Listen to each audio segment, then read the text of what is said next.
আসসালামু আলাইকুম দর্শক, নোয়াবাড়ি এগ্রোতে আপনাকে স্বাগতম। প্রিয় কৃষক ভাইয়েরা, আজকের ভিডিওতে আমরা জানব ফসল ও ফল গাছে গোবর সার কেন এত গুরুত্বপূর্ণ এবং এই সঠিক ব্যবহার কিভাবে আপনার ফলন, কিভাবে আপনার উৎপাদন বাড়াতে পারে।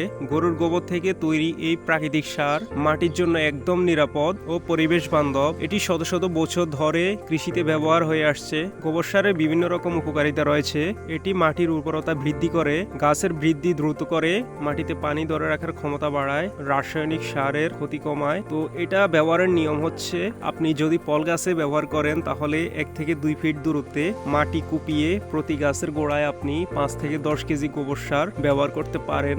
আর যদি ফসলের জমিতে ব্যবহার করেন তাহলে প্রতি শতাংশের জন্য 20 থেকে 30 কেজি গোবর সার মিশিয়ে দিন। এতে আপনার মাটির উর্বরতা বৃদ্ধি পাবে। তো দর্শক, একটি বিষয়ে সতর্কতা অবশ্যই অবলম্বন করবেন। কাঁচা গোবর সরাসরি কখনোই ব্যবহার করা যাবে না। যখনই গোবর সার ব্যবহার করবেন, গোবর সার পচা গোবর ব্যবহার করার চেষ্টা করবেন। এতে আপনার গাছের কোনো ক্ষতি হবে না। প্রিয় কৃষক ভাইয়েরা, সঠিকভাবে গোবর সার ব্যবহার করলে কম খরচে বেশি ফলন পাওয়া সম্ভব। তাই আজ থেকেই প্রাকৃতিক সার ব্যবহারে আগ্রহী হন। এগুলো আমাদের বাড়ির আমার এক ভাইয়ের গরুর খামারের গোবর সার। তো আমরা এখান থেকে লোক নিয়ে আজকে আমাদের লেবু গাছ এবং অন্যান্য ফল গাছ রয়েছে, এগুলোর জন্য আমরা এখান থেকে আজকে গোবর সার নিব।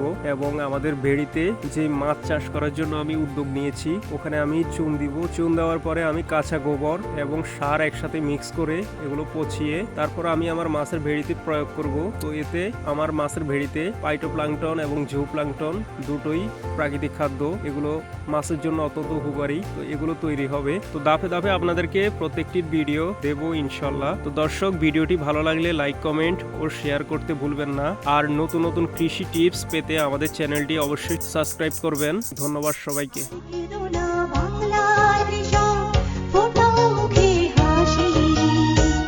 তোমরা দেশের আসল নায়ক, বলবে বিশ্ববাসী।